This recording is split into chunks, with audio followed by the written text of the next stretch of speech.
Friends, welcome back to our channel. இன்னைக்கு நம்ம ராகி மாவு வச்சிட்டு ராகி ரொட்டி தான் செய்ய போறோம். இதுல நம்ம முருங்கீரையும் சேர்த்து செய்ய போறோம். ராகி மாவு வந்து உடம்புக்கு ரொம்பவே நல்லது. ஹெல்த் வைஸ் பார்த்தானா ரொம்பவே அருமையான ஒரு மருந்துன்னு கூட சொல்லலாம். முருங்கீரையில வந்து நிறைய இரும்பு சக்தி இருக்கிறதுனால இது ரெகுலராகவே வந்து யூஸ் பண்ணலாம்.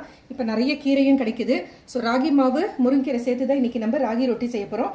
இதுக்கு தேவையானது வந்து நான் 2 கப்புக்கு ராகி மாவு எடுத்திருக்கேன். ஒரு கைப்பிடி அளவுக்கு முருங்கீரை க்ளீன் பண்ணி வாஷ் பண்ணி வச்சிருக்கேன். 2 பச்சை மிளகாய் காரத்துக்கு வந்து பொடியாக கட் பண்ணி வச்சிருக்கேன். ஒரு இனுக்கு வந்து கருவேப்பிலை துண்டு துண்டாக கட் பண்ணி வச்சிருக்கேன். கொஞ்சம் கொத்தமல்லி கட் பண்ணி வச்சிருக்கேன். ஒரு பெரிய வெங்காயம் பொடியாக கட் பண்ணி வச்சிருக்கேன். இதுக்கு தேவையான அளவு உப்பு, நான் வந்து ஓமம் வச்சிருக்கேன், ஒரு ஸ்பூனுக்கு சேர்த்திருக்கேன். ஓமம் இல்லைன்னா சீரகம் போட்டு கூட நீங்க பிசைஞ்சிக்கலாம். தேவையான அளவு எண்ணெய். ஸோ இது வந்து நம்ம 2 பேர் சாப்பிட்றதுக்கு கரெக்டாக இருக்கும். 2 கப் எடுத்திருக்கேன். இதில் வந்து ஒரு 6 ரொட்டி வரும். நீங்கள் 2 ரொட்டி ஒருத்தருக்கு சாப்பிட்டாலே போதுமானது. ஸோ இங்கே பாருங்க, ஒரு கைப்பிடி அளவுக்கு எடுத்திருக்கேன். பச்சை மிளகாய் வந்து குழந்தைங்கெல்லாம் சாப்பிட்ற மாதிரி இருந்துச்சுன்னா நீங்கள் வந்து சில்லி பவுடர் கூட இதோட ஆட் பண்ணிக்கலாம். ஒரு 1/2 ஸ்பூனுக்கு சில்லி பவுடர் ஆட் பண்ணிக்கோங்க. என் குழந்தைங்களுக்கு வந்து அதை சாப்பிடும்போது பச்சை மிளகாய் இருந்தால் சாப்பிட மாட்டாங்க. ஸோ உப்பு, ஓமம். ஃபஸ்ட்டு இதை நல்லா கலந்து விட்டுக்கோங்க. இதெல்லாம் நம்ம பாரம்பரியமான பிரேக்ஃபாஸ்ட்னு சொல்லலாம். இதை நீங்கள் காலையிலையும் சாப்பிட்லாம், மத்தியானத்துக்கு சாப்பிட்லாம், ஒரு ஸ்நாக்ஸ் மாதிரியும் சாப்பிட்லாம், பிரேக்ஃபாஸ்ட்டாகவும் எடுத்துக்கலாம். இதெல்லாம் நம்ம மறந்து போன விஷயம்தான். இட்லி, தோசை இந்த மாதிரி சாப்பிட்றதுக்கு பதில் வீக்லி ஒன்ஸ் இந்த மாதிரி குழந்தைங்களுக்குலாம் செஞ்சு கொடுங்க. அவ்வளோ பெனிஃபிட்ஸ் இருக்கு இது நம்மளுக்கு. ஏன்னா நிறைய குழந்தைங்க பொரியல்லாம் பண்ணி கொடுத்தா கூட சாப்பிட்றது கிடையாது. இது ரொம்ப கெட்டியாகவும் பிசையக்கூடாது, சப்பாத்தி மாவு மாதிரி ரொம்ப அதாவது தண்ணி பதத்துக்கும் பிசையக்கூடாது, மீடியமா இருக்கணும். அப்பதான் நீங்க ரொட்டி தட்டுறதுக்கு கரெக்டா வரும். பாருங்க, நல்லா பிசைஞ்சாச்சு. இப்ப பாருங்க, இந்த மாதிரி உருட்டின் வரணும், பாத்திரத்திலேயே ஒட்டாம இப்படி வந்தாதான் கரெக்டா வந்து அந்த பதத்துக்கு நம்ம பிசைஞ்சிருக்கோன்ட்டு. ரொம்ப தண்ணியா இருந்தாலும் கப்பிலே வந்து அது ஓட ஆரம்பிச்சிடும், கெட்டியா இருந்தாலும் கஷ்டமாயிடும். ஸோ இந்த பதத்துக்கு இருக்கணும். கொஞ்சம் பெரிய உருண்டையாவே எடுத்துக்கோங்க. ரொம்ப சின்னதா இருந்தாலும் நம்ம உருட்டுறதுக்கு தட்டி போடுறதுக்கு வராது. ஸோ நான் இது வந்து ஒப்பட் ஷீட்டு இதுல வந்து பண்றேன். இது ஆன்லைன்லேயே கிடைக்குது, உங்களுக்கு ட்ரை பண்ணி பாருங்க. இல்லைன்னா வாழையில இருந்துச்சுன்னா கூட வாழையில தட்டலாம், அப்படி இல்லைன்னா பால் கவர் இருந்துச்சுன்னா கூட தட்டலாம். அதுக்கு முன்னாடி வந்து கொஞ்சமா எண்ணெய் வந்து தடவிக்கோங்க. அப்பதான் உங்களுக்கு ஈஸியா எடுக்கிறதுக்கு வரும்.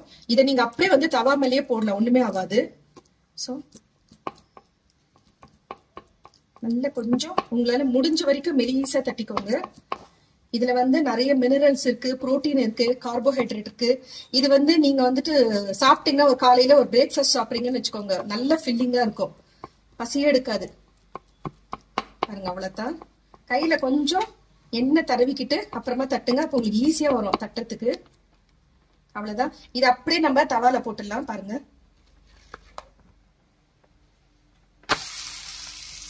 இது வந்து ஒட்டோ மெல்டாவோ அந்த மாதிரிலாம் கிடையாது. ஸோ ஈஸியாக எடுத்துடலாம். பாருங்க, அவ்வளோதான்.